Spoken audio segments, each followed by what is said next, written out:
Apa yang bakal kalian lakuin kalau kalian mergokin sahabat yang kalian percaya selama ini ngelakuin hal gak senonoh ke anak kalian sendiri? Untuk ayah di kasus ini, dia nyuruh temennya buat menggali kuburan sebelum maksa dia buat ngerenggut nyawanya sendiri di dalam kuburan yang udah dia gali. Halo, Hasis ini, dan ini adalah kasus Vyacheslav Matrosov.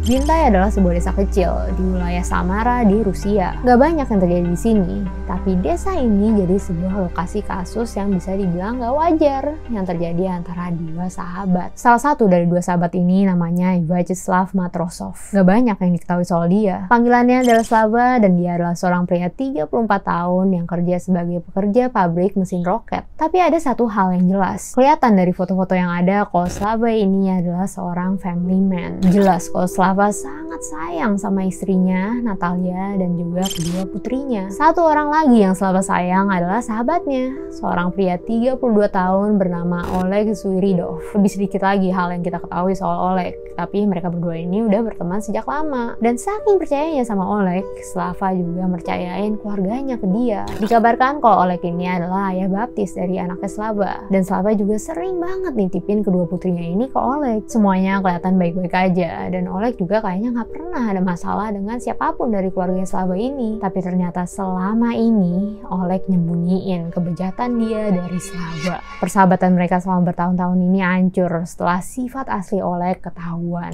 Berdasarkan kesaksian istri Slava, pada 25 Agustus 2021 dia pulang ke rumahnya buat nemuin Slava dan Oleg lagi berkelahi di kamar mandi. Oleg yang kondisinya udah luka-luka kemudian kabur. Menurut istrinya, Slava kelihatan bener-bener shock dan histeris. Dia nggak pernah ngeliat suaminya kayak gitu. Perlu waktu lama buat Slava nenangin dirinya dan dengan tangan gemeteran nunjukin sebuah video dari HP Oleg. Video dimana Oleg lagi ngelecehin anak perempuan berusia 8 tahun yang ternyata adalah putri mereka sendiri. Jadi sebelumnya Slava dan Oleg ini lagi minum-minum di rumahnya Slava. Gak lama kemudian mereka berdua ketiduran sebelum Slava kebangun beberapa saat kemudian dan iseng ngebuka-buka HP-nya Oleg. Tapi dia sama sekali nggak nyangka apa yang bakal dia lihat di HP sahabatnya ini. Di galeri HP-nya dia nemuin video Oleg lagi maksa anak perempuannya buat ngelakuin hal berbau seksual ke dia. Selain harus nonton putrinya dilecehin, dia juga harus dengar suara putrinya sendiri nangis-nangis dan mohon-mohon buat berhenti ke Oleg, bilang kalau dia nggak kuat dan mau pulang. Bayangin kok kalian ada di posisi Slava. Oleg yang merupakan orang kepercayaannya ternyata selama ini adalah seorang pedofil. Dan gak cuma sampai situ, dia juga harus melihat dengan mata kepalanya sendiri kebejatan yang dilakuin Oleg ke anaknya. Dan ternyata bukan cuma anaknya Slava yang jadi korban. Di HP-nya ini ditemuin juga video-video di mana Oleg ngelecehin dua anak perempuan lain dari desa mereka. Satunya berumur 11 tahun, sementara satunya lagi adalah anak dari mantan pacarnya yang usianya cuma 6 tahun. Dari tanggal di videonya ketahuan kalau Oleg udah ngelakuin hal bejat ini selama paling enggak 5 tahun sebelumnya. Hebat sih Slava masih bisa nahan diri buat nggak ngebunuh temennya saat itu juga. Dia masih ngasih kesempatan buat temen lamanya ini buat memperbaiki kesalahannya. Dia ngasih ultimatum ke Oleg buat nyerahin diri dia ke polisi. Tapi bukannya bersyukur dan berterima kasih udah dikasih kesempatan kedua, Oleg malah kabur. Akhirnya Slava sendiri yang laporin Oleg ke polisi. Tapi kesabaran Slava udah habis.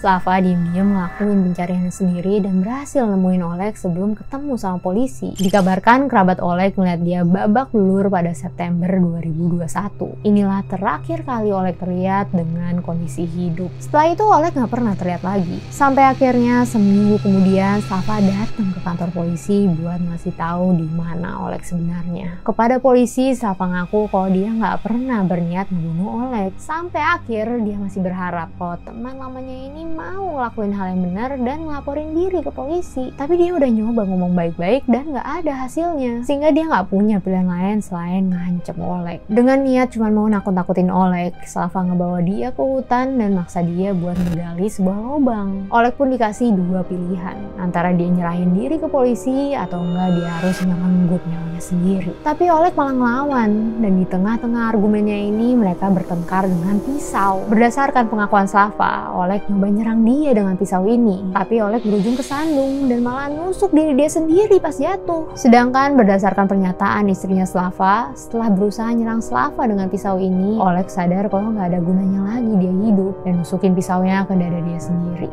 Tapi karena ini semua terjadi di tengah hutan dan nggak ada saksi mata, nggak ada yang bisa tahu pasti apa yang sebenarnya terjadi selain Slava. Slava kemudian ngambil HP-nya Oleg dan nyerahin ini ke polisi sebagai barang bukti. Tapi baru seminggu setelah itu dia ngakuin apa yang sebenarnya terjadi ke Oleg dan di mana dia dikubur. Jasad Oleg ditemukan terkubur di hutan, di dalam lubang yang sebelumnya dia gali sendiri.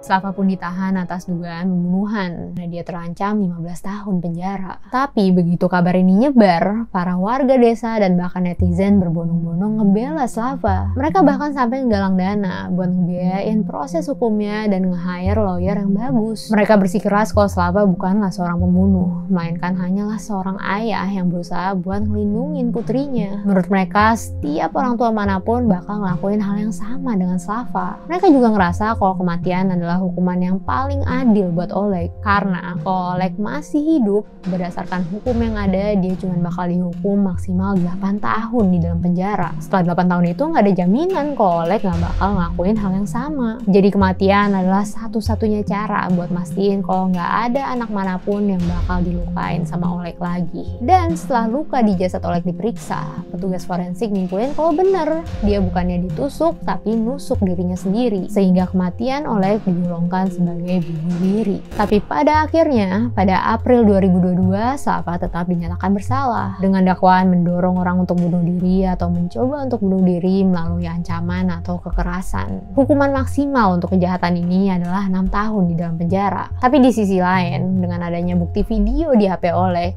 dia bisa ngebuktiin kalau Oleg benar bersalah. Dan berkat bukti ini, hukumannya jadi jauh lebih ringan, yaitu cuma 18 bulan di dalam penjara. Walaupun begitu, masih banyak yang ngerasa nggak puas dan ngerasa kalau Slava harusnya nggak dihukum sama sekali. 2.500 orang nandatanganin petisi supaya Slava sepenuhnya dibebasin. Slava dianggap udah nyelamatin anak-anak mereka dari seorang pedofil dan seharusnya dilihat sebagai seorang pahlawan. Slava berujung cuma ngejalanin 6 bulan masa hukumannya, alias dibebasin 1 tahun lebih cepat, dan pada akhirnya bisa kembali ke keluarga tercintanya. Kok kalian gimana? Setelah dengar kasus ini, menurut kalian tindakan Slava ini emang harusnya dihukum atau justru layak dipuji?